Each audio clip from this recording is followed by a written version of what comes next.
Okay, so this has been a video that people have asked about for a while, and it's about pricing. So hopefully this answers your questions regarding pricing.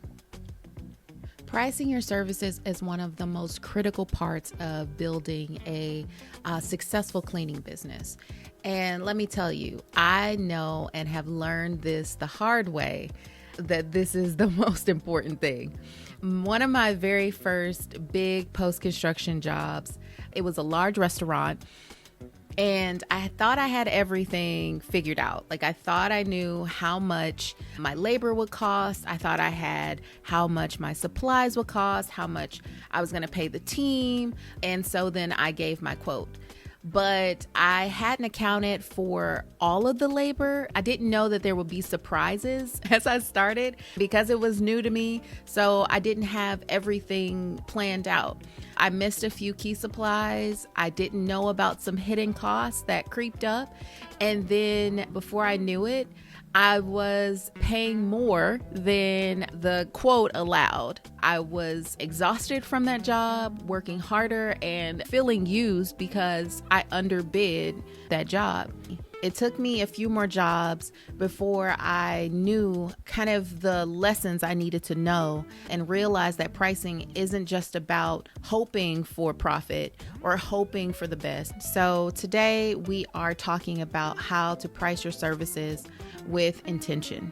We'll cover understanding your costs, applying a profit first mindset, and breaking down your prices step by step. Let's dive in. Pricing starts with understanding exactly what it costs to run your business, not just in theory, but in actual practice. The cleaning industry has unique costs. So if you're in a winging it mindset, you'll feel it in your pocket. Start by looking around. What are other cleaning companies in your area charging? Check out the local rates. Even call a few, and get quotes. This isn't about copying. It's about knowing where you are and where you stand. Google local rates and search for pricing per square footage if that's how you do it, or look at pricing plans online and things like that if you prefer that step. So that's step one. You got to figure out what the market says your pricing should be. Now, let's take that a step further. One of the biggest lessons I learned came from a book called Profit First by Mike Michalowicz. And it flipped my perspective on pricing. Mike says a financially healthy company is a result of a series of small daily financial wins, not one big moment. Profitability isn't an event, it's a habit. In other words, don't wait for a big break to get profitable. Make it a habit in every decision, every quote, and every job you take on. Now, here's where the big change comes in. We're often taught to think, I got to look at how much I'm going to make on the job. I got to take out the expenses. I got to take everything that is going to cost me to do the job. And then whatever is left over is going to be my profit. The problem with that approach is that what you take home ends up being the afterthought. And especially if you don't have a clear plan on the jobs, if you're not really sure how those particular jobs are priced and how much it'll really cost, because you didn't build in how much you were going to make off that job or how much you wanted to take home off that job, it ends up being eaten away by those hidden costs or those things that you forgot. Because it wasn't an intentional thought on your part, it becomes an afterthought, and thus sometimes you don't even get a take home. Sometimes you break even. Sometimes you are in the negative there. And you don't take anything home, and you're paying out of pocket to cover expenses that you weren't even sure and weren't even aware of from the beginning. Mike talks about, and what I've learned, which seems counterintuitive, but the idea is that you are going to build in the profit first. So let's start with what that looks like, building in the profit first. That means that you take your sales, how much you're going to charge the client, minus the profit, that you want to take home. So minus what you want to take home, especially in a small business, most of that just goes to you. So minus what you're going to take home, and the rest of that is your expenses. So everything that it costs to run that job is going to be what is left over. That way you pay yourself first. That does a couple of things. When you pay yourself first, you feel valuable to your company. Like sometimes we don't treat ourselves like we would treat other employees, like other team members. We put them first. But at the end of the day, if you're not taken care of, then the company doesn't exist. If you fall out on the job, or if you're no longer able to perform duties, or you're not able to take care of yourself, then that means that the company doesn't exist. Because in some cases, like my case and others, like I'm the one that is running the company. And if it doesn't run, other people, they'll find other jobs, but this is mine. So I need to take care of me first. So do have to do the research, because if you don't know how much a job should run you, like how much you should charge for a job, what's the fair market, what all of those expenses are, then that's when you start to eat into what you take home. If done right, everybody wins in essence. And in this new profit first model, the math doesn't change, but your mindset does. By setting aside profit first, you prioritize your business's health and longevity, as well as your health and longevity. This mindset is everything. And without it, it's easy to slip into just working harder and longer and hoping that things will eventually work out. That is definitely a recipe for burnout. One lesson, like I shared earlier with the post-construction job, this can also happen in a regular job for janitorial work. So I do both janitorial, residential, post-construction, deep cleans, those type of things, flooring, windows, kind of all of it.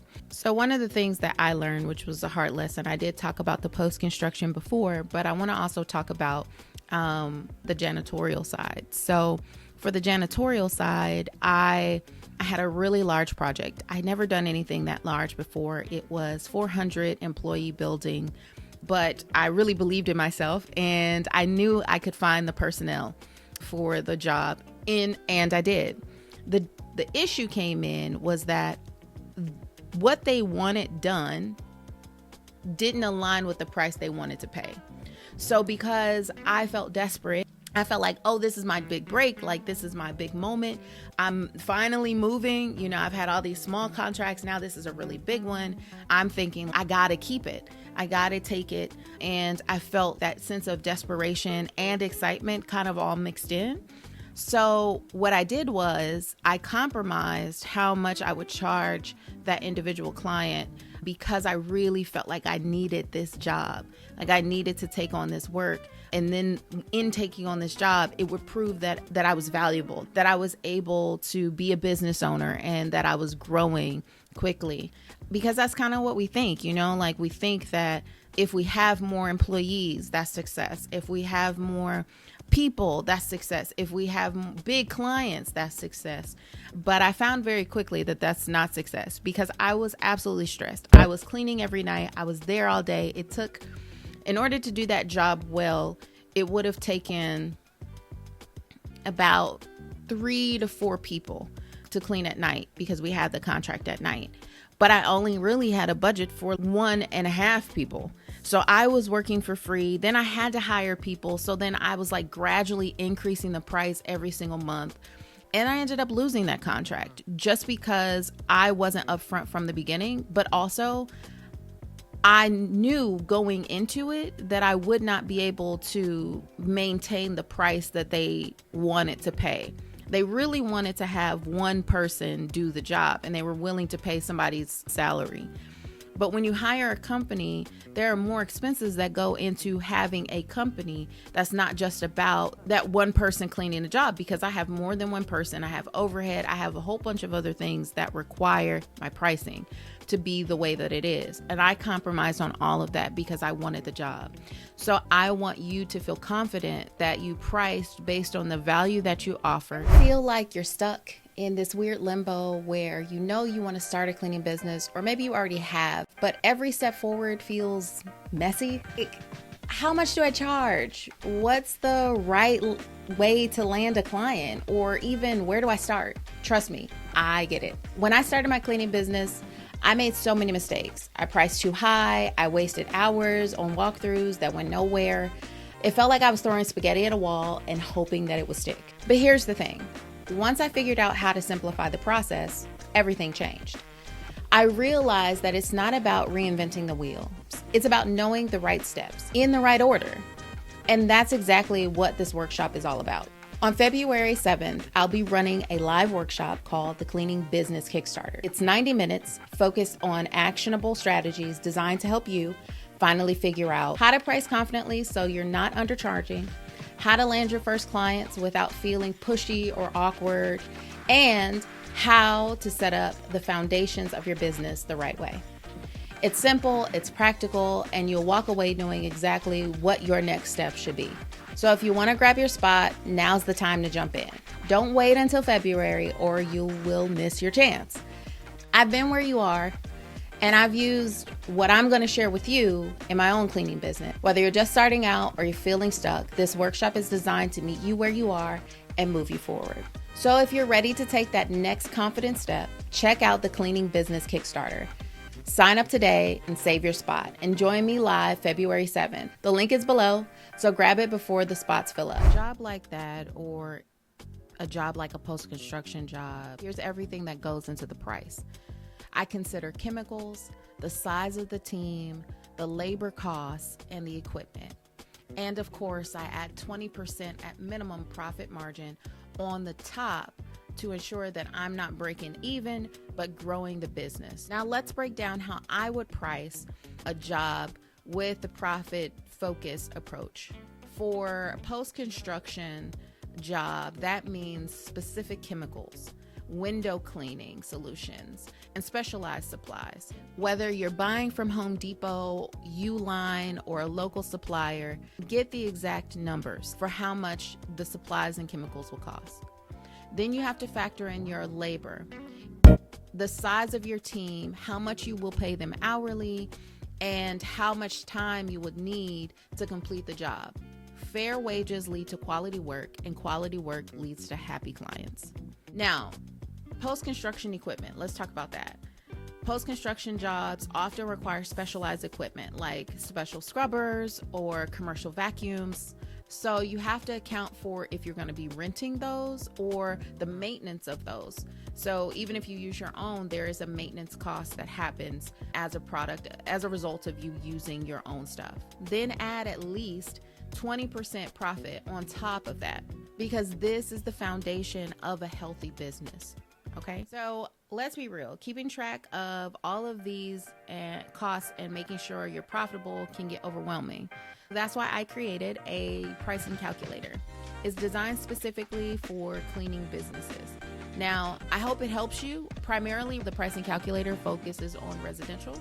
It does calculate the cost, it calculates your profit, and it helps you get clear and confident about your price for every job, whether it's residential, commercial, post-construction, whatever. It's a tool to simplify your pricing and give you peace of mind. You can grab it through the link in the description. Now let's get back to it. Here are some common mistakes to avoid when pricing. One of the biggest mistakes I see is underpricing. I told you my story. It might feel like a win now, but it'll cost you in the long run when you underprice. Underpricing leads to burnout.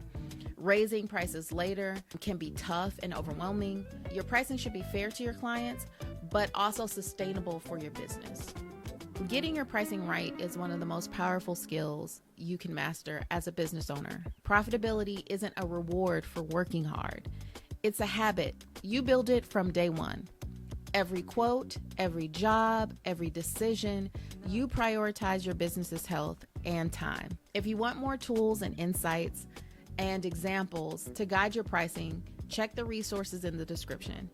And if you're finding that this series is helpful, don't forget to subscribe and stick around for the next episode where we'll cover the art of conducting a professional walkthrough. Thank you for watching, and I'll see you next time.